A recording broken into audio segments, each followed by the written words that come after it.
নিয়ে চলে আসলাম শুধুমাত্র তোমাদের জন্য শহর কাঁপানো একটা action thriller movie fast and furious. আমেরিকার একটা বিজ্ঞানী এমন একটা যন্ত্র আবিষ্কার করে যেটার মাধ্যমে পুরো একটা শহরের সিস্টেম হ্যাক করা সম্ভব, এমনকি সেই শহরটাকে নিয়ন্ত্রণ করা যাবে সেই যন্ত্রের মাধ্যমে। তাহলে বুঝতেই পারছো এই যন্ত্রটা কতটা ভয়ানক এবং মারাত্মক। ব্যাস, এই যন্ত্রের কথা শোনা মাত্রই এর পেছনে পড়ে যায় আমেরিকার নাম করা কিছু গডফাদার এবং হাইপার লেভেলের গ্যাংস্টাররা। তারা যে কোনো মূল্যে সেই যন্ত্রটাকে হাতিয়ে নিতে চায়। এই গডফাদার এতটাই শক্তিশালী যে সে নিজে না চাইলে তাকে ধরা প্রায় অসম্ভব, কিন্তু তাদের এই পরিকল্পনায় আধা কেজি জল ঢেলে দিতে মাঠে নেমে পড়ে ডিএসএস অফিসাররা, যাদের মধ্যে রয়েছে দ্য রক, পল ওয়াকার এবং ভিন ডাইসেলের মতো মাস্টারপিস পারসন। তাহলে বুঝতেই পারছো আজকের এই মুভিতে কি পরিমাণ ধামাকা এবং অ্যাকশন হতে চলেছে। তো চলো শুরু করি আজকের মুভিটার একটা দমদার এক্সপ্লেনেশন, যেটাই পেতে চলেছো এক অন্যরকম ফিলিংস। তার আগে বলি, এই মুভির আগের অনেকগুলো পার্ট রয়েছে, তাই যারা দেখোনি তাদের দেখারও প্রয়োজন নেই, কারণ আমি এটাকে এমনভাবে এক্সপ্লেন করতে চলেছি যেখানে তোমার আগের পার্টগুলো জানার কোনো প্রয়োজন নেই।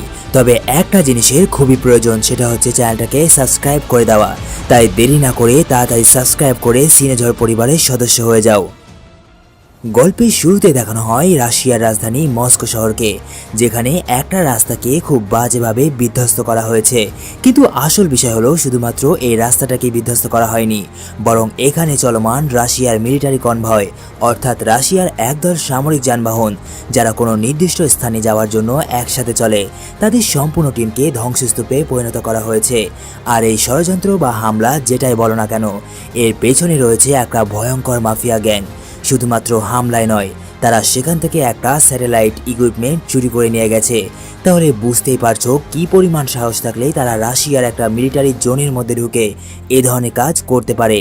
আর এই কেসটা তদন্তের দায়িত্ব গিয়ে পড়ে ডিএসএস অফিসার হবস নামের এই টাকলা লোকটার ওপর। বিশ্বের জনপ্রিয় টাকলাগুলোর মধ্যে এই টাকলা রয়েছে দ্বিতীয় নাম্বারে।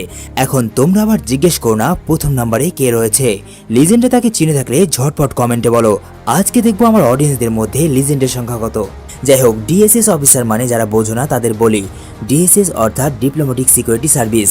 এটা আমেরিকার এক ধরনের বিশেষ আইন প্রয়োগকারী সংস্থা, যাদের কাজ হলো আন্তর্জাতিক অপরাধ বা সন্ত্রাসী কার্যকলাপ এবং হাই প্রোফাইল অপরাধীদের মোকাবিলা করা। তো যাই হোক, এই কেসে তদন্তের জন্য হবসের একটা অ্যাসিস্ট্যান্ট প্রয়োজন, আর এই জন্য সে একটা নতুন ক্যান্ডিডেটকে হায়ার করে, যার প্রোফাইল দেখে হবসের চোখ একদম কপালে উঠে যায়। কারণ এই ক্যান্ডিডেট হাই স্পিডে গাড়ি চালানো থেকে শুরু করে দ্রুত শ্যুট করা, এমনকি হাই জাম্পের মতো অনেক কঠিন কাজ অনায়াসে করতে পারত। আর সবচেয়ে অবাক করার বিষয় হলো এই ক্যান্ডিডেট ছেলে নয়, বরং একজন মেয়ে, যার নাম রিলে হিক্স। এত কিছু দেখার পর হবস কোনো কিছু চিন্তা না করেই তাকে তার অ্যাসিস্ট্যান্ট হিসেবে নিয়োগ দেয়। এরপর হবস জানতে পারে যারা এই হামলার সাথে জড়িত তাদের মধ্যে একজনকে পুলিশ ধরে ফেলেছে এবং তাকে আটকে রাখা হয়েছে। এটা জানতে পারা মাত্রই হবস গিয়ে পৌঁছায় সেই লোকটার কাছে তাকে জিজ্ঞাসাবাদের জন্য, যে আসলে এই হামলার পেছনে কোন গ্যাংস্টার বা গডফাদার যুক্ত আছে। এখানে এই লোকটাকে প্রচুর পরিমাণে মারধর করলে সে বলে দেয় যে এই সব কিছুর পেছনে রয়েছে একটা গ্যাংস্টার যার নাম ওয়েন শ। হবস সেখান থেকে বাইরে আসার পর রিলেকে জানায় এই সব কিছুর পেছনে ওয়েন শ নামের এক লোক রয়েছে, যে ভীষণ ভয়ঙ্কর গ্যাংস্টার। এরপর হবসকে দেখা যায় একটা লোকের বাড়িতে। এই লোকটার নাম ডোমিনিক ওরফে ডম। এই লোকটা তার পরিবারের প্রতি প্রচুর যত্নশীল, সে তার পরিবার ছাড়া কিচ্ছু বোঝে না। প্রথম দিকে ডমের সাথে হবসের দ্বন্দ্ব থাকলেও পরবর্তীতে তারা খুব ভালো বন্ধুতে পরিণত হয়। আর হবসের এখানে আসার এক অন্য কারণ রয়েছে, যাই হোক সেটা পরে বলছি। হবসকে দেখা মাত্রই ডম তাকে বলে, তুমি কি আমাকে আবারও গ্রেপ্তার করতে এসেছো নাকি? কিন্তু হবস তাকে জানায়, আমি তোমাকে গ্রেপ্তার করতে নয়, বরং তোমার জন্য একটা কাজের অফার নিয়ে এসেছি। একথা শোনা মাত্রই ডম তাকে জানায় তার কোনো কাজের প্রয়োজন নেই, আর বিশেষ করে হবসের সাথে তো অবশ্যই কাজ করবে না, কারণ তার সাথে যতবার সে কাজ করেছে সে একদম মৃত্যুর মুখ থেকে কোনো রকমে বেঁচে ফিরেছে, তাই সে তার সাথে কোনো কাজ করতে চায় না। কিন্তু হবস তাকে জানায় সে আজকে এমন একটা কাজ নিয়ে এসেছে যেটা জানার পরে ডম নিজে এই কাজটা করার জন্য ছটফট করবে। এবং সে আরো বলে, ততক্ষণে তুমি আমার দেওয়া এই রিপোর্টটা পড়ে নাও। যদি তোমার মনে হয় তুমি এই কাজটা করতে পারবে, তাহলে আমি তোমার জন্য নিচে অপেক্ষা করছি, সেখানে আমার সাথে দেখা করো। এরপর হবস সেখান থেকে চলে গেলে ডোম সেই রিপোর্টটা খুললে দেখতে পায় সেখানে একটা মেয়ের সদ্য তোলা কিছু ছবি, যার নাম ল্যাটি। আর ল্যাটির ছবি দেখা মাত্রই ডোম সেই লেভেলে অবাক হয়ে যায়, কারণ সে জানতো ল্যাটি মারা গেছে। এমনকি সে তার শেষকৃত্যের কাজেও অংশগ্রহণ করেছিল। এখন বলি, কে এই ল্যাটি? ল্যাটি ডোমের প্রথম ভালোবাসা। শুধু ভালোবাসায় নয়, সে তার স্ত্রী, সংসার, পরিবার, প্রেম সবকিছুই। এমনকি এই রিপোর্টে এমন কিছু প্রমাণ ছিল যার মাধ্যমে বোঝা যাচ্ছিল ল্যাটি এখনো জীবিত রয়েছে। ব্যাস, এই সব কিছু দেখার পরে ডোম সোজা হবসের কাছে যায় এবং তার প্ল্যান জানতে চায়। এরপর হবস তাকে জানায় সে একা এই কাজ করতে পারবে না, এই জন্য প্রয়োজন তার টিমের বাকি সদস্যকে। আসলে ডোমেরও একটা টিম রয়েছে যারা দুর্ধর্ষ কাজ এবং অসম্ভবকে সম্ভব করতে নাম্বার 1 হিসেবে পরিচিত। এরপর এক এক করে আমাদেরকে ডোমের টিমের সকল সদস্যকে দেখানো হয়। তো চলো আমরাও দেখে আসি তার টিমের সদস্যদেরকে। প্রথমে দেখানো হয় রোমান পিয়ার্সকে। রোমান পিয়ার্স ভালো ড্রাইভার হলেও সে একটু বেশি কথা বলে আর মেয়েদের প্রতি একটু বেশি দুর্বল। এরপর দেখানো হয় তেজ পার্কার নামের একজন ইঞ্জিনিয়ার টিম মেম্বারকে। বিভিন্ন যন্ত্রকে হ্যান্ডেল করা এবং যে কোনো জায়গায় হ্যাকিং চালানোর জন্য এর চেয়ে দক্ষ মানুষ খুঁজে পাওয়া খুবই মুশকিল। নেক্সটে রয়েছে হ্যানলিউ এবং গিজেল ইয়াশার, যারা একে অপরকে খুবই ভালোবাসত। এবং একই সাথে রয়েছে টোকিও শহরে হ্যানলিউ একজন ঠান্ডা মস্তিষ্কের খেলোয়াড়, আর সর্বশেষ গিজেল, যে একজন প্রাক্তন এজেন্ট সহ ফাইটিং আর ড্রাইভিং এ একদম এক্সপার্ট।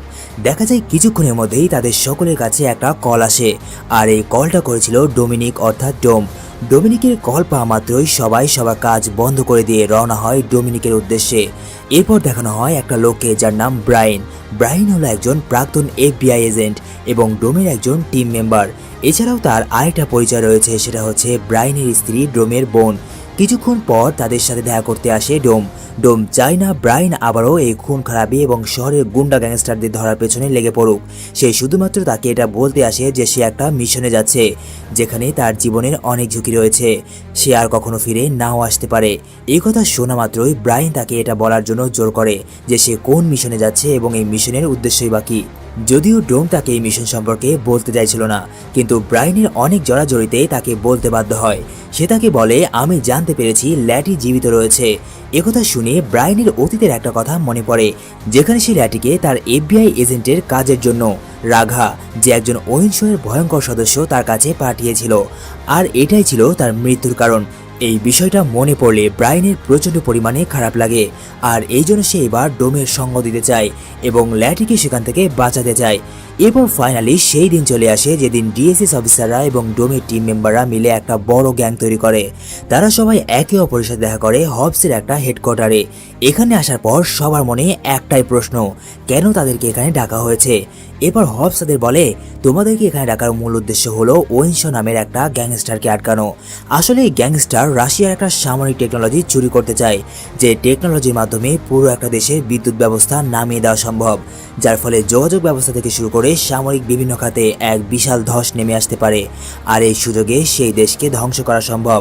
তবে এই টেকনোলজিটাকে বিশেষ কয়েকটি খণ্ডে ভাগ করা হয়েছে এবং তাদেরকে বিভিন্ন জায়গায় লুকিয়ে রাখা হয়েছে, কিন্তু ওয়েনশয়ের গ্যাংয়েরা তার মধ্যে একটা খণ্ডকে চুরি করে নিয়েছে। এখন তাদের নেক্সট টার্গেট হলো সেই বাকি খণ্ডগুলোকে চুরি করা, আর আমাদেরকে তাদের আটকাতে হবে এবং সেই ডিভাইসটাকে চুরি করতে হবে যাতে সেটা কোনো খারাপ হাতে না পড়ে। এরপর হবস তাদেরকে আরও জানায় 4 দিন পরে সেই টেকনোলজির কিছু অংশ এই মস্কো শহরের বাইরে নিয়ে যাওয়া হবে, আর আমি ধারণা করছি ঠিক সেই সময়ই ওয়েনশ তার লোকদের দিয়ে সেই ডিভাইসটি হাতিয়ে নেওয়ার চেষ্টা করবে, কিন্তু তারা কিছুই করতে পারবে না, কারণ তাদের আগে আমরা সেই চিপটিকে চুরি করে নেব। এটাই হচ্ছে আমাদের ফাইনাল প্ল্যান। এরপর দেখা যায় যে লোকটাকে তারা প্রথম ডিভাইস চুরি করার সময় আটক করেছিল, তার শরীরে ট্রান্সমিটার লাগিয়ে ওয়েনশয়ের কাছে পাঠানোর ব্যবস্থা করে এবং তাকে বলা হয় ওয়েনশয়ের কাছে গিয়ে তার পরবর্তী প্ল্যান সম্পর্কে জেনে আসতে। তো কথা মতো এই লোকটা ওয়েনশয়ের কাছে পৌঁছে গেলে ওয়েনশ তাকে জানায় সে তার জন্য প্রচুর পরিমাণ টাকা পয়সা রেখেছে। ওই লোকটা তার এ ধরনের কথা শুনে তাকে জিজ্ঞাসা করে, কিসের টাকা পয়সা? উত্তরে ওয়েনশ বলে, তুমি ভবিষ্যতে আমার হয়ে যে কাজগুলো করবে তার জন্য আমি তোমাকে অগ্রিম টাকা দিচ্ছি, আর এই টাকাগুলো সবই তোমার ভাগের। এরপর ওয়েনশ তাকে তার F1 রেসিং কার দেখায়, যেটা সেই লেভেলের মডিফাইড, আর এরপর সে F1 রেসিং কার নিয়ে সেখান থেকে বাইরে বের হয়ে যায়। কিন্তু ওই লোকটা টাকার ব্যাগ খুলে দেখতে পায় সেখানে টাকার সঙ্গে রয়েছে ভয়ানক বোমা। শুধু সেই ব্যাগে নয়, বরং সম্পূর্ণ বিল্ডিংয়েই লাগানো রয়েছে এই ধরনের বিশাল বোমা। ওয়েনশ এখান থেকে বের হতেই এই সম্পূর্ণ বিল্ডিংটা একদম ব্লাস্ট হয়ে যায়, আর এরপর সে সেখান থেকে হাই স্পিডে পালাতে গেলে FBI এজেন্ট সহ হবস এবং তার লোকেরা ওয়েনশয়ের পিছু করতে থাকে। পালানোর সময় ওয়েন শ তার গ্রুপের লোকদের এখানে আসার জন্য জানিয়ে দেয় যাতে তারা ওয়েন শকে প্রোটেকশন দিতে পারে। আর এরপর শুরু হয় এই মুভির সবচেয়ে ভয়ানক রেসিং দৃশ্য। ওয়েন শ আগে যাচ্ছিল এবং তার পেছনে পড়েছিল হবস সহ তার ডোমিনিক টিম এবং FBI এজেন্টরা। ওয়েন শ এর আগে যারাই আসছিল সে তাদেরকেই উড়িয়ে দিতে থাকে, কারণ তার গাড়িটা ঠিক সেভাবেই তৈরি করা ছিল। কথায় আছে ছোট মরিচে ঝাল বেশি, ঠিক সেরকমই। আর এভাবেই সে 10 থেকে 15টা গাড়ি অনায়াসে উড়িয়ে দেয়, অর্থাৎ ধ্বংস করে ফেলে। কিন্তু ডোম বা তার সাঙ্গপাঙ্গুরা কেউই থামে না, বরং ডোমের সঙ্গ দিচ্ছিল ব্রাইন। এক পর্যায়ে ওয়েন শকে বাঁচাতে সেখানে এসে পড়ে তার টিমের সাঙ্গপাঙ্গুরা। তার মধ্যে ছিল ল্যাটিও। ব্রাইন এবং ডোম পিছু করতে থাকে ওয়েন শ এর। ঠিক এমন সময় ডোম ল্যাটিকে দেখা মাত্রই সে তার পিছু করতে শুরু করে, আর এইদিকে ব্রাইন পিছু করছিল ওয়েন শ এর। দুজনের মধ্যে দেখানো হয় একটা হাড্ডাহাড্ডি রেসিং লড়াই। এভাবে অনেক সময় পার করার পর ডোম ফাইনালি ল্যাটিকে ধরেই ফেলে, কিন্তু ডোম গাড়ি থেকে নামা মাত্রই ল্যাটি তার দিকে বন্দুক তাক করে এবং কোনো কিছু না ভেবেই শুট করে দেয় এবং সুযোগ পেতে সেখান থেকে পালিয়ে যায়। আর এইদিকে ওয়েন শ টিমের এক সদস্য সুযোগ পেতেই ব্রাইনের গাড়িটাকে পেছন থেকে উড়িয়ে দিয়ে ওয়েন শকে সেখান থেকে নিয়ে চলে যায়। এরপর দৃশ্য পরিবর্তন হয় এবং দেখানো হয় হবসের হেডকোয়ার্টার্স, যেখানে সবাই এক হয়েছে। এখানে ব্রাইন ডোমকে জিজ্ঞাসা করে, তোমার কি হয়েছিল, কেন তুমি ওয়েন শর পিছু না করে অন্যদিকে চলে গিয়েছিলে? উত্তরে ডোম তাকে জানায় সে সেখানে ল্যাটিকে দেখতে পেয়েছিল এবং তারই পিছু করেছিল, কিন্তু ল্যাটি তাকে শুট করে দেয়। একথা শোনা মাত্রই ব্রাইন তাকে বলে, অবশ্যই ওয়েন শ তার ব্রেন ওয়াশ করেছে অথবা তার স্মৃতিশক্তি নষ্ট হয়ে গেছে, নয়তো ল্যাটি কখনোই তোমাকে গুলি করতে পারতো না। সে তোমাকে অনেক ভালোবাসতো, তার পক্ষে তোমাকে শুট করা সম্ভব নয়। তারা দুজনেই গল্প করছিল। এরই মধ্যে ডোমের শরীর থেকে ল্যাটি শুট করা বন্দুকের বুলেটটা বের করা হয়, যেটা দেখার পরে ব্রাইন অবাক হয়ে যায়, কারণ এই ধরনের বুলেট খুব কম সংখ্যক মানুষেরাই তৈরি করে, আর এই বুলেটগুলো তৈরি করা হয় মস্কোতেও। তাই ব্রাইন বেশি দেরি না করে গিয়ে পৌঁছায় সেই বান্দার কাছে যাকে সে সন্দেহ করত। এরপর দৃশ্য পরিবর্তন হয় এবং দেখানো হয় ওয়েন শ এর আস্তানাকে, যেখানে তার টিমের সবাই তারই জন্য অপেক্ষা করছিল। কিছুক্ষণ পরেই সেখানে এন্ট্রি হয় ওয়েন শ এর এবং সেখানে তার আসতেই তার একজন অ্যাসিস্ট্যান্ট তাকে একটা রিপোর্ট দেয়, যেখানে লেখা ছিল ডোম এবং তার টিমের বিষয়ে, যে কে কোথা থেকে এসেছে এবং এর আগে কে কতগুলো কেমন ক্রাইম করেছে। আর এইদিকে ডোমের বিজ্ঞানী তেজ পার্কার তার টিমের সবাইকে বলে, যদি তাদেরকে ধরতে হয় তাহলে আমাদেরও তাদের মতোই সুপারফাস্ট গাড়ি চাই, তবেই আমরা তাদের হারাতে পারবো। এই কথা শোনা মাত্রই হবস এবং তেজ পার্কার বেরিয়ে পড়ে নতুন গাড়ির খোঁজে। দেখা যায় তারা এমন একটা জায়গায় এসেছে যেখানে শুধুমাত্র আলিশান এবং হাইফাই গাড়িগুলো রয়েছে। এখানে আসার পর গাড়ির মালিক তাদের দুজনকে দেখে বলে, তোমরা কি ওয়েটার নাকি? মানে তোমাদেরকে দেখে এরকমই মনে হচ্ছে। এখানে যারা গাড়ি কিনতে আসে তারা একদমই হাইফাই ব্ল্যাক স্যুটে আসে, কিন্তু তোমাদের পোশাকের অবস্থা দেখে মনে হচ্ছে তোমরা গাড়ি কেনা তো দূরের কথা, এখানে ঢোকার পারমিশনটাও পাওয়ার কথা না। এইসব কথা শুনে বেচারা তেজের প্রচণ্ড পরিমাণে রাগ হয়, কারণ সে গতবার 50 কোটির ব্যাংক লুট করেছিল, যার কাছে এইসব গাড়ির দাম কিছুই না। ওই মালিকের এইসব কথা শুনে তেজ তার দামি গাড়ির মধ্যে 4টা গাড়ি দরদাম না করে কিনে নেয়। আর এইটা দেখে মালিকের মাথা তো একদম ঘুরে যায়। সে বুঝতে পারে যে এই লোকের শরীরে ব্ল্যাক স্যুট না থাকলেও তার পকেটে রয়েছে 1000টা ব্ল্যাক স্যুট কেনার মতো টাকা। এরপর মালিক তাকে বলে, স্যার আমি আপনার জন্য কি করতে পারি? আমি আমার সর্বোচ্চ দিয়ে আপনার সেবা করতে চাই। একথা শুনতেই তেজ পার্কার বলে, আপনার স্যুটটা আমার খুব পছন্দ হয়েছে, সেটা আমাকে দিয়ে দিন, আর আপনার প্যান্টটাও আমার খুবই পছন্দ। এরপর তেজ তাকে একদম নাঙ্গা পোঙ্গা করে বাড়িতে পাঠিয়ে দেয়। এটাই ছিল তেজের অপমানের প্রতিশোধ। এদিকে হান লুই, রোমান পিয়ার্স, রিলে এবং গিজেল পৌঁছায় সেই জায়গায় যেখানে ওই বুলেটগুলো তৈরি করা হয়, যেগুলো ব্যবহার করত ওয়েন শয়ের লোকেরা। এখানে আসার পর রিলে আর গিজেল সেই লোকের সাথে বুলেটের বিষয়ে কথা বলে, কিন্তু এই বান্দার কথাবার্তা একটু উল্টোপাল্টা। এই জন্য একটু পরে দুজন মেয়ের হাতে উড়ুম ধুরুম কেলানি খায় এই ভদ্রলোক। প্রথমে কোনো কিছু না বললেও পরে গড়গড় করে সবকিছুই বলে ফেলে এই ভদ্রলোক রিলে আর গিজেলকে। আর এই সব কিছু দূর থেকে দেখছিল তাদেরই দুজন সঙ্গী হান লুই এবং রোমান পিয়ার্স। কিন্তু এই ভদ্রলোক খুবই অভদ্র কাজ করে, সেটা হচ্ছে রিলে আর গিজেলের সাথে কথা বলার সময় সে বুঝতে পারে এরা সুবিধা নয়, আর এই কারণে সে ওয়েন শকে ফোন করে সবকিছু শুনিয়ে দেয়। এই ভদ্রলোক যখন রিলে আর গিজেলকে সত্য ঘটনা বলছিল, ঠিক তখন এই সব সত্য ঘটনা ওয়েন শ শুনতে পাচ্ছিল এবং কিছুক্ষণের মধ্যেই ওয়েন শ তার কিছু লোক পাঠিয়ে দেয় সেখানে তাদের উপর হামলা করতে। তো ওয়েন শর কথা মতো তার 3 জন লোক সেখানে গিয়ে পৌঁছায় এবং কোনো কিছু না দেখে সরাসরি ফায়ার করতে থাকে তাদের দিকে। ব্যাস শুরু হয়ে যায় দুই গ্রুপের মধ্যে সেই রকম একটা ফাইট সিনস। আর এই গুলি থেকে বাঁচার জন্য তারা সবাই আলাদা আলাদা হয়ে যায়। ওয়েন শর 3 জন লোকের মধ্যে একজন লোক গিজেলের গুলিতে আহত হয়, আর বাকি থাকে দুজন, যার মধ্যে একজন ল্যাটি আর অন্য আরেকজন চাইনিজ ইয়াং চিংপং। তারা দুজনও সেখান থেকে পালাতে শুরু করে, আর এই সুযোগে ল্যাটির পিছু করে রিলে আর চাইনিজের পিছু করে হানলুই এবং রোমান পিয়ার্স। এক পর্যায়ে তারা পালাতে পালাতে থেমে যায় এবং শুরু হয় তাদের মধ্যে এক ভয়ঙ্কর ফাইট। ওই চাইনিজ হান এবং রোমানকে ভালোই ধোলাই করে, আর এইদিকে দেখানো হয় রিলে এবং ল্যাটিকে। রিলে ল্যাটির সাথে কোন রকমে পেরে উঠছিল না। এই দুইটা ফাইট সিনস একই সাথে শিফট হয়ে হয়ে দেখানো হচ্ছিল। এক পর্যায়ে ল্যাটি সুযোগ পেতেই সেখান থেকে পালিয়ে যায়, আর এইদিকে পালিয়ে যায় ওই চাইনিজ। এরপর তারা ফিরে আসে তাদের হেডকোয়ার্টারে। তাদেরকে দেখে তেজ পার্কার বলে, কি ব্যাপার, তোমাদের চেহারা দেখে এরকম লাগছে কেন? মনে হচ্ছে কারো হাতে কেলানি খেয়ে এসেছো। আর এখন যেহেতু তারা জানে যে ওয়েনশয়ের লোকেরা ভীষণ চালাক, তাই তারা বুঝতে পারে তাদের সাথে এভাবে পেরে ওঠা যাবে না। এই জন্য হব সিদ্ধান্ত নেয় তারা শুধুমাত্র তাদের পিছু করবে, এবং কিছুক্ষণ পর তারা পৌঁছায় শহরের একটা সেন্টারে, যেখান থেকে শহরের বিভিন্ন সিসি ক্যামেরা ফুটেজ পাওয়া যাবে এবং জানতে পারবে যে ওয়েনশয়ের লোকেরা প্রথম ডিভাইসটি চুরি করে কোথায় পালিয়েছিল। কিন্তু সেই সেন্টারের মালিক জানায় যখন চুরিটা হচ্ছিল তখন সম্পূর্ণ সিসি ক্যামেরা বন্ধ হয়ে গেছিল, তাই হবস এবং তার সঙ্গীদের সেখান থেকে কোনো ইনফরমেশন ছাড়াই ফিরে আসতে হয়। এদিকে ব্রায়ান মস্কো থেকে চলে আসে আমেরিকার লস এঞ্জেলসের একটা পুলিশ ডিপার্টমেন্টে, কারণ সে জানতে পেরেছে এখানকার জেলখানায় বন্দী রয়েছে রাঘা নামের কয়েদি, যে একসময় ওয়েনশয়ের হয়ে কাজ করত। আর দল থেকে বাইরে থাকা একমাত্র এই ব্যক্তিই বলতে পারে ওয়েনশ কোথায় লুকিয়ে আছে। আর এর ফলে ব্রায়ানের এখানে আসা। ব্রায়ান এখানে রাঘা নামে সেই লোকটার থেকে ইনফরমেশন বের করার জন্য সে পুলিশ স্টেশনে যায় এবং নিজেকে একজন কয়েদি সাজিয়ে সেই জেলখানায় যায় এবং দেখা করে রাঘার সাথে। রাঘা তাকে এখানে দেখে অবাক হয়ে যায়, কারণ ব্রায়ান নিজে একজন FBI এজেন্ট ছিল। আর এই জন্য রাঘা ব্রায়ানকে বলে, তুমি FBI এজেন্টের কাজ বাদ দিয়ে চুরি করা কবে থেকে শুরু করলে? আর যদি চুরি করতেই শুরু করো তাহলে আমাকে আগেই বলতে পারতে, আমি আমার নিজের টিমে তোমাকে সামিল করে নিতাম। কিন্তু ব্রায়ান তার এসব কথায় গুরুত্ব না দিয়ে তাকে বলে, আমি জানি তুই শুধুমাত্র খেলার একটি গুটি মাত্র, আর আমি এটাও জানি তুই ওয়েনশার হয়ে কাজ করিস, আর এই জন্য আমার তার সম্পর্কে সম্পূর্ণ ইনফরমেশন চাই। কিন্তু রাঘা তাকে ওয়েনশার সম্পর্কে কিছুই বলতে চায় না, আর এই জন্য সে তাকে গণধোলা দিতে শুরু করে। এক পর্যায়ে গিয়ে রাঘা ব্রায়ানকে বলে, ওয়েনশার নিজে না চাইলে তাকে ধরা অসম্ভব, যদি ওয়েনশার নিজে যায় তাহলে একমাত্র তার সাথে দেখা করা সম্ভব। অন্যদিকে দেখানো হয় একটা নাইট পার্টি যেটা চলছিল মস্কোতে, আর এই পার্টিটা হচ্ছে রেসিং কার পার্টি, যেখানে বড় বড় রেসাররা ইনভাইট ছিল। আর এখানে দেখানো হয় ডোমকে, যে ল্যাটির জন্য অপেক্ষা করছিল। আসলে ডোম ভালো করে জানতো ল্যাটি এখানে আসবে, কারণ সে কার রেসিং করতে খুবই পছন্দ করত। এরপর ফাইনালি ডোম ল্যাটিকে দেখা মাত্রই তার কাছে যায় এবং ল্যাটি তাকে দেখা মাত্রই বলে, আরে তুমি এখানে কি করছো?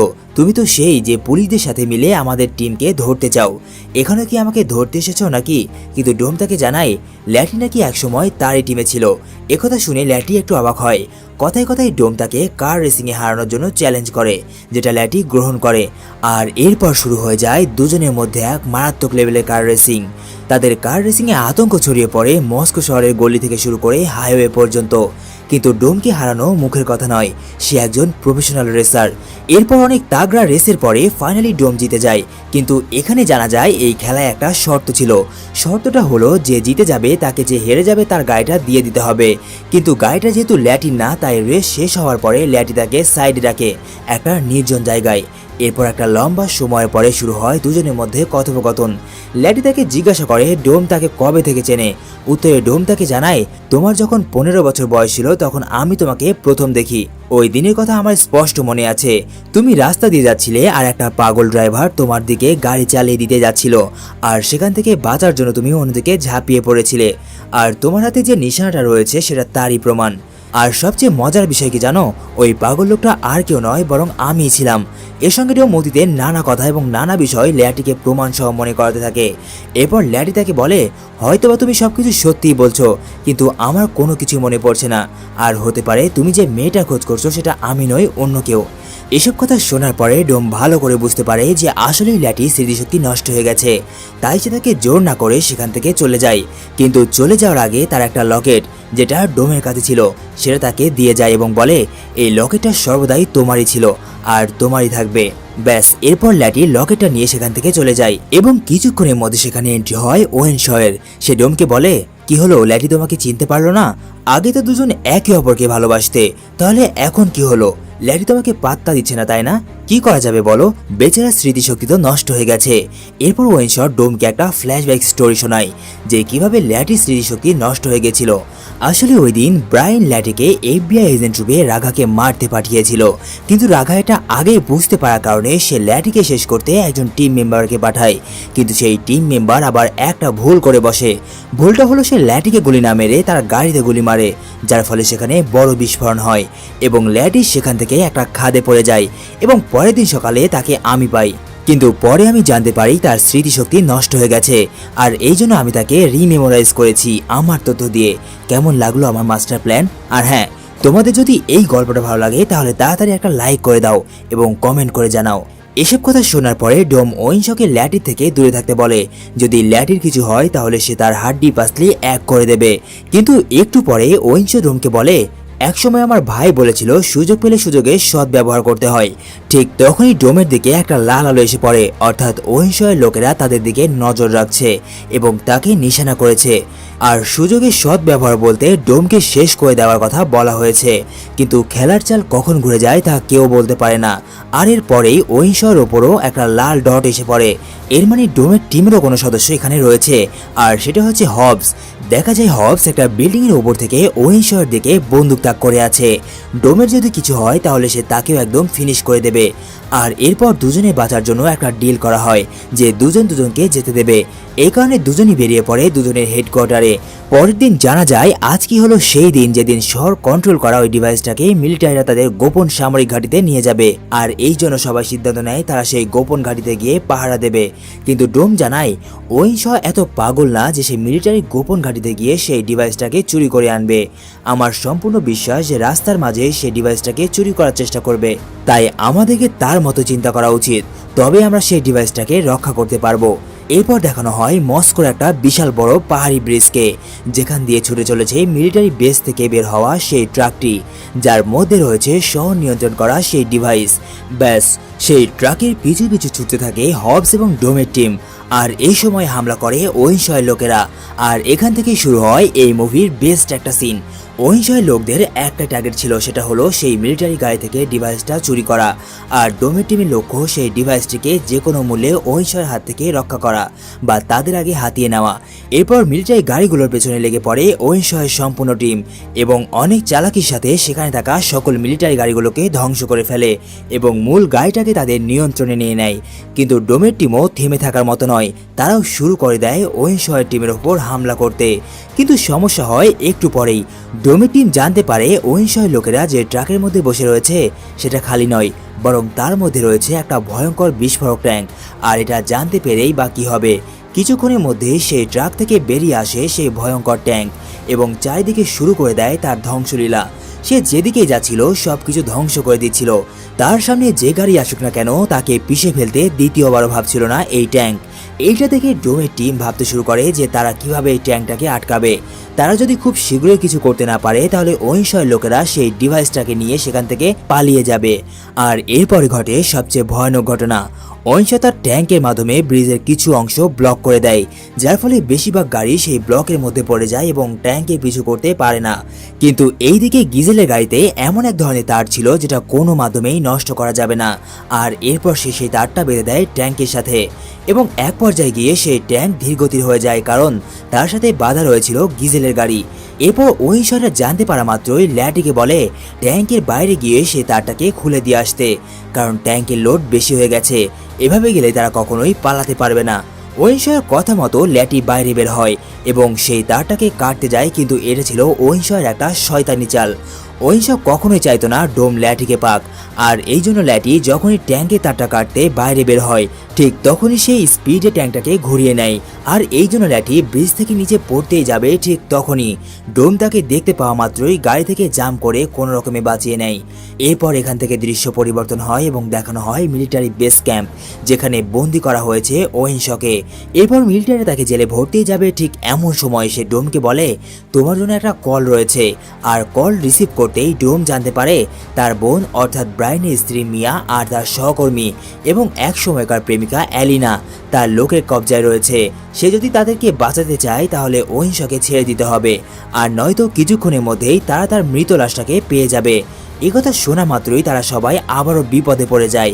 কি করবে কিছু বুঝতে পারছিল না এবং এক পর্যায়ে বাধ্য হয়ে হবস এবং ডোমের টিম তাকে ছেড়ে দিতে বাধ্য হয় এবং ওয়েন্স সেখান থেকে পালানোর সময় সেই ডিভাইসটিকে চুরি করে নিয়ে এই দেশ থেকে পালানোর জন্য এয়ারপোর্টের দিকে যেতে শুরু করে। কিন্তু ডোম এবং তার টিম এত সহজে তাকে ছাড়বে না। তার টিমের মধ্যে তেজ পার্কার, যার তেজ বেনকে ইউজ করে এবং শহরের সম্পূর্ণ যোগাযোগ মাধ্যমে তার বিচ্ছিন্ন করে দেয়, যাতে কেউ কারোর সাথে যোগাযোগ করে পালাতে না পারে। এইদিকে দেখা যায় ওয়েন্স তার লোকদের ফোন করে মিয়া এবং অ্যালিনাকে শেষ করে দিতে বলে, কিন্তু যোগাযোগ মাধ্যম অফ থাকায় তার ফোনটা বিচ্ছিন্ন হয়ে যায়। আর এরপর ডোম শুরু করে তার খেলা। আসলে এই খেলাটা হবসের হলেও ডোমের সাথে হবসের ডিল হয়েছিল, যেখানে হবস ডোমকে বলেছিল সে যদি সেই ডিভাইসটাকে রক্ষা করতে পারে তাহলে তার আগের যত ক্রাইম রয়েছে তার সম্পূর্ণ দোষ বাতিল করা হবে। আর এই জন্য প্রাণ দিয়ে হলেও ডোম এই মিশনটা জিততে চায়। এইদিকে ওয়েন্স প্লেনে উঠে পড়েছিল এবং ডোম আর তার টিমের চেষ্টা ছিল সেই প্লেনটাকে কোনো মতে টেক অফ করতে না দেওয়া। যদি একবার সেই প্লেন টেক অফ করে তাহলে তাকে খুঁজে পাওয়া মুশকিল হয়ে যাবে। এই ধারাবাহিকতায় ডোম এবং তার টিম উঠে পড়ে সেই প্লেনে এবং সেই রকম একটা অ্যাকশন সিন দেখানো হয়। কিন্তু এখানে যে কি পরিমাণ অ্যাকশন হয় সেটা কোনো মতেই বর্ণনা করা যাবে না। এইটা তো শুধুমাত্র মুভি দেখলেই ফিল পাবে। নেক্সট ডে অনেক কিছু করার পরে সেই প্লেনটাকে ডোমের টিম ব্লাস্ট করে দেয় এবং ডিভাইসটিকেও হাতিয়ে নেয়। কিন্তু এই চক্করে মারা যায় গিজেল, যেটা হান লুই কোনো মতেই মেনে নিতে পারে না। কিন্তু তারা একটা পুরো শহরকে বাঁচিয়ে নিয়েছে এবং তারা অতীতের বিভিন্ন ক্রাইম থেকে এখন মুক্ত। এরপর তারা সবাই তাদের নিজেদের বাড়িতে ফিরে আসে এবং পরিবারের সাথে সময় স্পেন্ড করে। Fast and Furious movie main থিমটাই হলো পরিবার। এখানে ল্যাটি আসার পর অ্যালিনা ডোমের জীবন থেকে চলে যায়। আর গুড নিউজ হলো হবসের আবেদনের কারণে সরকার তাদের সকল ক্রাইম মাফ করে দিয়েছে। কিন্তু মুভি এখানেই শেষ নয়। এরপর দেখানো হয় ওয়েন্স এয়ারপোর্টে পড়ে থাকা একটা ভাঙা গাড়ির মধ্যে এখনও বেঁচে রয়েছে, অর্থাৎ তার আবারও ফিরে আসার সম্ভাবনা রয়েছে। এবং এইদিকে দেখানো হয় ওয়েন্সের বড় ভাই ডেকার্ড শকে, যে ওয়েন্সের থেকেও অধিক ভয়ঙ্কর এবং হিংস্র। সে সোজা টোকিওতে গিয়ে শেষ করে দেয় হানকে। আর এর সাথে একটা জবরদস্ত সাসপেন্স তৈরি করে মুভিটাকে শেষ করা হয়। তো আজকে মুভিটা এই পর্যন্তই। এক্সপ্লেনটা কেমন লাগলো কমেন্ট করে জানাও। আর চ্যানেলটাকে সাপোর্ট করতে ফটাফট ভিডিওতে লাইক আর সাবস্ক্রাইব করে দাও, যাতে তোমাদের জন্য পরবর্তীতে আরও মজাদার মুভির এক্সপ্লেন নিয়ে আসতে পারি। আর হ্যাঁ, এই মুভির কিন্তু অনেকগুলো পার্ট রয়েছে। তোমরা বললে আমি সেই পার্টগুলোকেও একে একে এক্সপ্লেন করতে পারি। তাড়াতাড়ি কমেন্টে জানাও। তো আজকের মতো বিদায় তো নিচ্ছি, কিন্তু আবারও ফিরে আসবো একটা নতুন মুভির মাস্টারপিস এক্সপ্লেন নিয়ে। সিনে ঝড়ের সাথেই থেকো।